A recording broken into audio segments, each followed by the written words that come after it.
Assalamualaikum warahmatullahi wabarakatuh. Kami dari kelompok C kelas IKMA akan menjelaskan konsep kependudukan dalam Islam. Kelompok C sendiri beranggotakan sebagai berikut.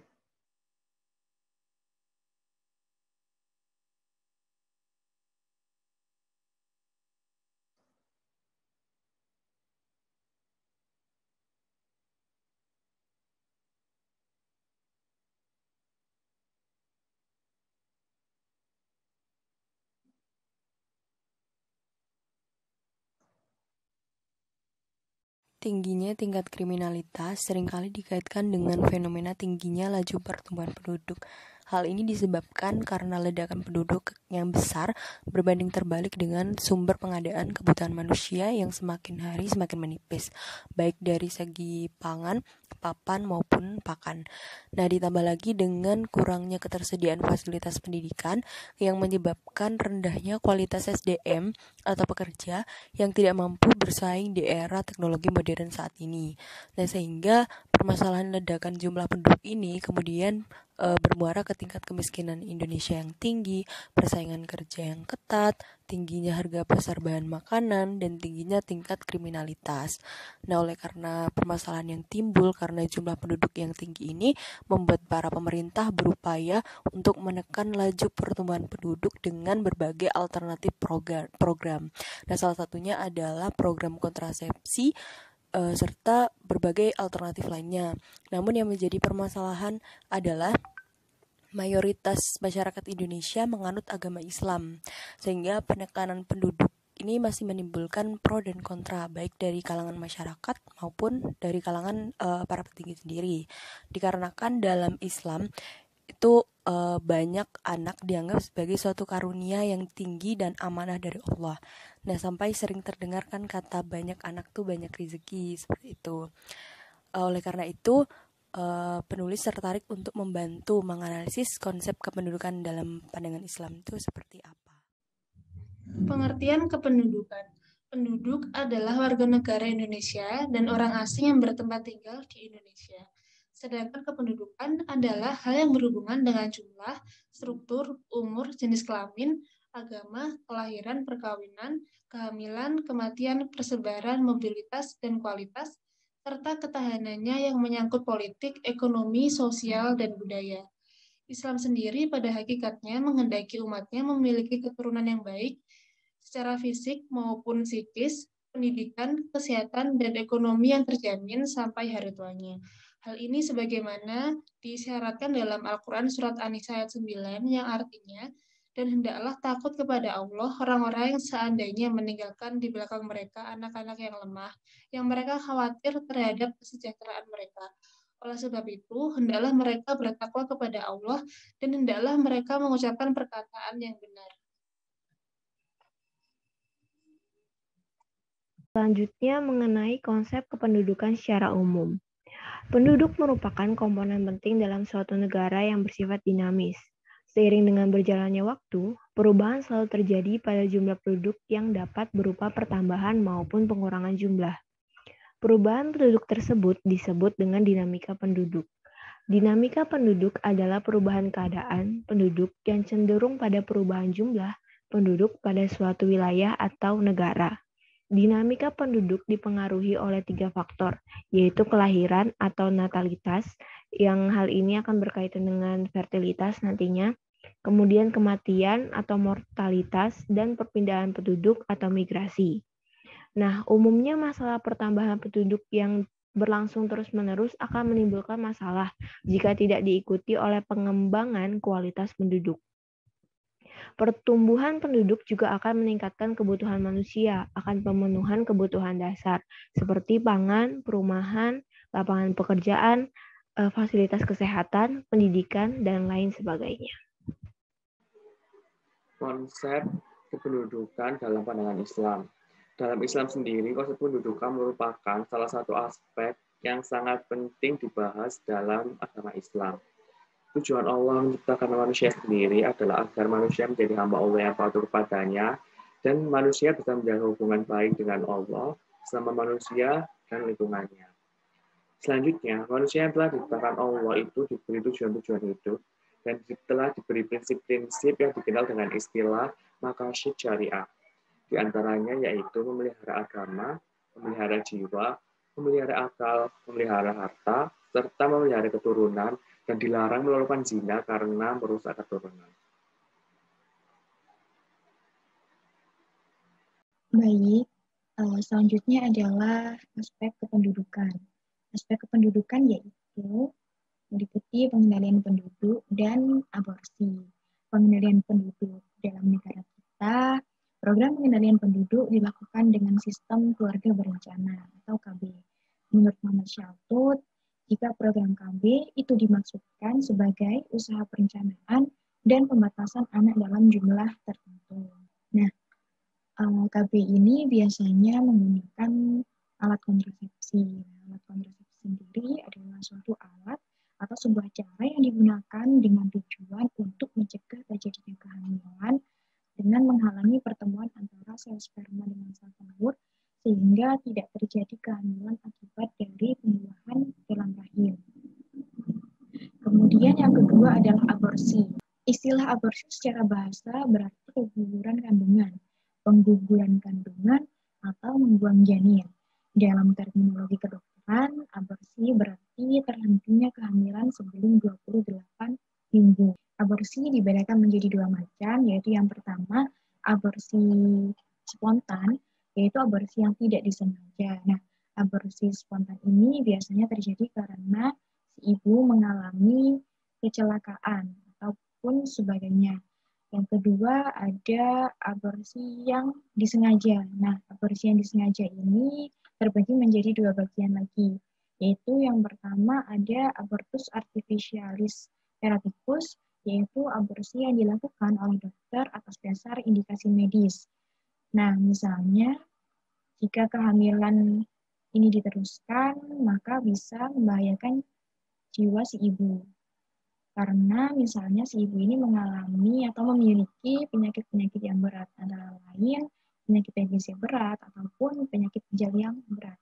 Kemudian yang kedua ada abortus provocatus criminalis, adalah aborsi yang dilakukan tanpa dasar indikasi medis. Misalnya aborsi ini dilakukan untuk meniadakan hasil hubungan seksual di luar nikah atau untuk mengakhiri kehamilan yang tidak dikehendaki. Pengendalian penduduk dalam Islam. Negara Indonesia menerapkan keluarga berencana untuk mengendalikan laju penduduk. Jika berbicara mengenai keluarga berencana, tentu saja tidak bisa terlepas dari kontrasepsi. Dari beberapa penjelasan pakar, dapat disimpulkan bahwasanya kontrasepsi adalah suatu alat atau sebuah cara yang digunakan sebagai tujuan untuk pencegahan terjadinya kehamilan dengan menghalangi pertemuan antara sel sperma dengan sel telur sehingga tidak terjadi kehamilan akibat dari pembuahan dalam rahim. Syariah Islam sendiri tidak melarang seseorang untuk melakukan kontrasepsi jika dipandang perlu atau mengandung kemaslahatan yang lebih besar. Namun akan berubah hukum menjadi haram ketika praktik kontrasepsi ini dalam atau akan membawa keadaan darurat dan bahaya baik dari segi fisik maupun kejiwaan, baik pada pria maupun wanita, dengan motivasi agama atau lainnya, maka hukumnya menjadi haram dan para ulama sepakat atas hal ini. Perlu dipahami, jika niatan membatasi keturunan karena khawatir sempitnya rizki atau takut miskin, maka hukumnya juga menjadi haram. Ini sama saja seseorang seuzon kepada Allah Subhanahu wa Ta'ala, padahal Allah Subhanahu wa Ta'ala lah yang memberi rizki pada orang tua dan anak sekaligus. Allah Subhanahu wa Ta'ala berfirman, A'udzu billahi minasyaitonir rajim. Bismillahirrahmanirrahim. Wala taqtulu auladakum khasyatan imlaqin nahnu narzuqukum wa iyyakum in qatalatum kana hitnan kabira. Dan janganlah kamu membunuh anak-anakmu karena takut miskin. Kamilah yang akan memberi rezeki kepada mereka dan juga kepadamu. Sesungguhnya mereka adalah suatu dosa yang besar. Sesungguhnya membunuh mereka adalah suatu dosa yang besar. Quran Surah Al-Isra ayat 31. Adanya hukum diperbolehkan dalam membatasi keturunan melalui kontrasepsi berdasarkan hadis riwayat Abu Daud. Nabi Muhammad, beliau tidak melarang adanya suatu alat atau sebuah cara untuk membatasi keturunan, dan juga tidak ada wahyu Al-Quran yang menegur hal tersebut. Yang dimana masa itu adalah masa di mana Al-Quran diturunkan. Bahkan dalam hadis yang diriwayatkan oleh Abu Daud, bahwa suatu ketika ada pendapat dari kaum Yahudi mengenai azal, termasuk pembunuhan kecil Nabi Muhammad SAW sendiri, membantahnya seraya menegaskan bahwa pemahaman kaum Yahudi tersebut tidaklah benar, tidak sesuai, dikarenakan ketika Allah Subhanahu wa Ta'ala berkehendak menciptakan manusia melalui manusia, maka tidak ada yang bisa menghindarinya. Qadarnya Allah ya qadarnya Allah, tidak bisa dihindari, seperti itu. Nabi Muhammad SAW juga bermaksud menjaga keberlangsungan umatnya dengan menjaga dan memperbanyak keturunan. Namun perlu digarisbawahi, bukan hanya sekedar kuantitas, kualitas juga harus ambil andil di dalamnya, serta kuat secara jasmani dan rohani. Hal demikian ditunjukkan dalam beberapa ayat Al-Quran dan hadis lainnya. Salah satunya adalah hadis sebagai berikut. Dari Abu Hurairah berkata, Rasulullah SAW bersabda, mukmin yang kuat lebih baik dan lebih dicintai Allah Subhanahu wa Ta'ala daripada mukmin yang lemah. Dan dalam segala hal, kekuatan itu baik. Jagalah apa yang membawa manfaat bagimu dan mintalah pertolongan kepada Allah Subhanahu wa Ta'ala dan janganlah menjadi lemah. Jika kamu ditimpa sesuatu, janganlah berkata, seandainya aku berbuat begini, maka akan begini. Namun katakanlah, Allah telah mengqadarkan dan apa saja yang Dia kehendaki akan terjadi. Karena sikap berandai-andai membuka peluang perbuatan setan. Hadis riwayat Muslim nomor 6945. Dari hadis di atas dijelaskan bahwa Allah Subhanahu wa Ta'ala dan Rasul-Nya lebih mencintai umatnya yang kuat dalam segala hal daripada umatnya yang terjangkit sejumlah kelemahan baik fisik, mental maupun sosial ekonomi. Jika dipahami secara baik, maka Islam mengajarkan perencanaan yang matang dalam mengelola keluarga dan mengaturnya dengan baik. Hadis tersebut juga menegaskan tentang pentingnya kualitas generasi. Tegasnya, generasi yang kuat secara lahir dan batin, moral, intelektual, sosial, ekonomi, jauh lebih utama daripada sekedar banyak jumlah namun kurang memiliki kapasitas yang diperlukan dalam kehidupan yang semestinya. Sementara untuk melahirkan generasi yang unggul, diperlukan langkah-langkah yang salah satunya ini dengan mengatur jarak kehamilan yang seimbang dan aman. Jika jarak tersebut tidak seimbang, misalnya terlalu cepat antara kelahiran satu dan kelahiran yang lain, dikhawatirkan akan mempengaruhi kualitas kesehatan ibu dan juga kesehatan anak. Perhatian orang tua terlalu sedikit karena harus dibagi-bagi dengan anak-anak yang jumlahnya banyak. Ini semakin sulit jika ditambah masalah ekonomi yang tidak baik, pendidikan yang kurang, dan waktu yang terbatas dari orang tua untuk mendampingi pertumbuhan anak-anak.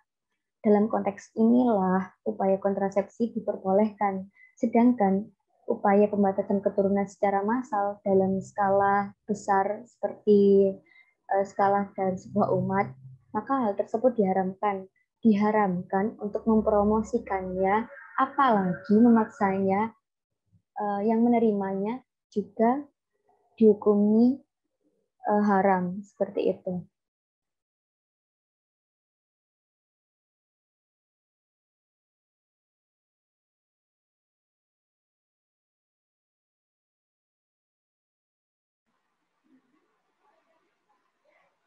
Latar belakang aborsi.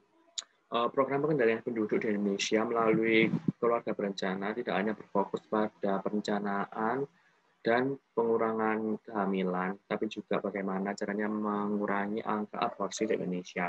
Seperti yang kita tahu bahwa aborsi di Indonesia ini tergolong cukup tinggi dikarenakan banyak sekali wanita-wanita yang melakukan aborsi ini dikarenakan kehamilan yang tidak diinginkan. Contohnya seperti kegagalan KB, kehamilan di luar nikah atau kehamilan pada waktu remaja. Nah, gimana sih pandangan aborsi menurut agama Islam?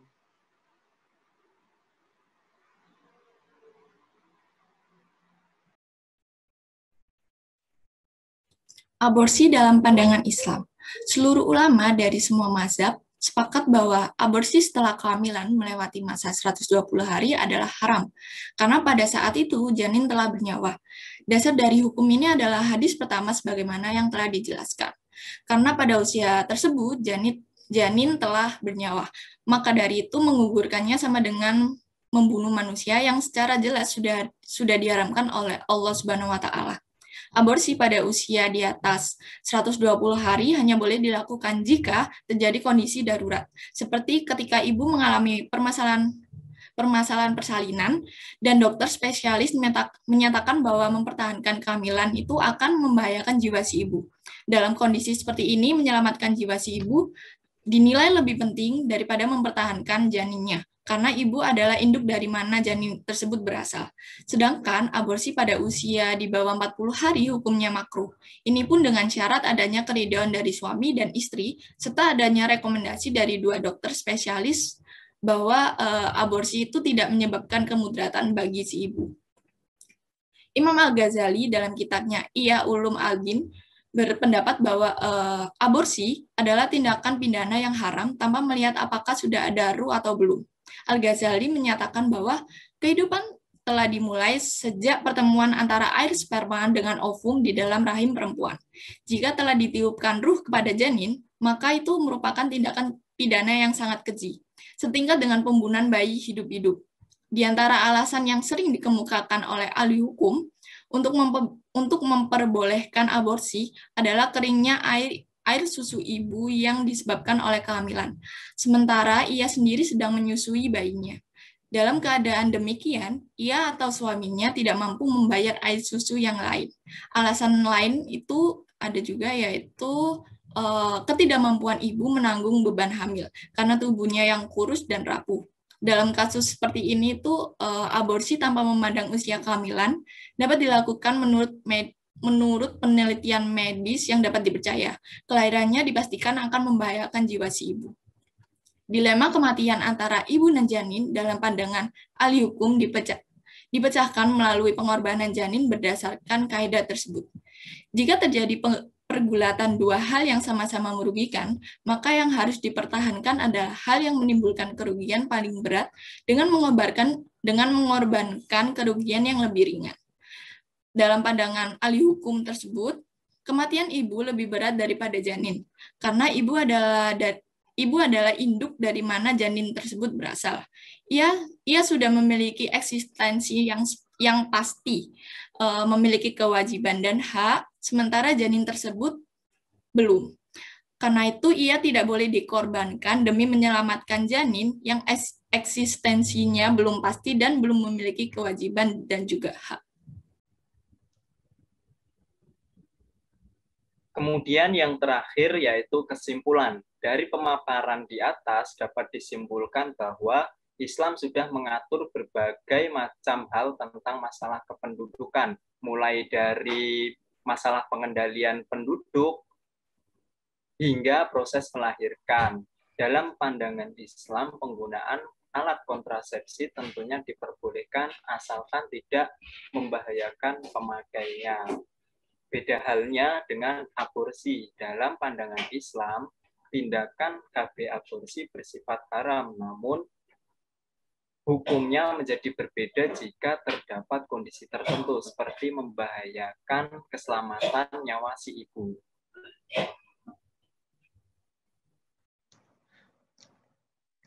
Itulah diskusi kami. Apabila ada kesalahan dan kekurangan, mohon dimaafkan. Wabillahi taufiq hidayah. Wassalamualaikum warahmatullahi wabarakatuh.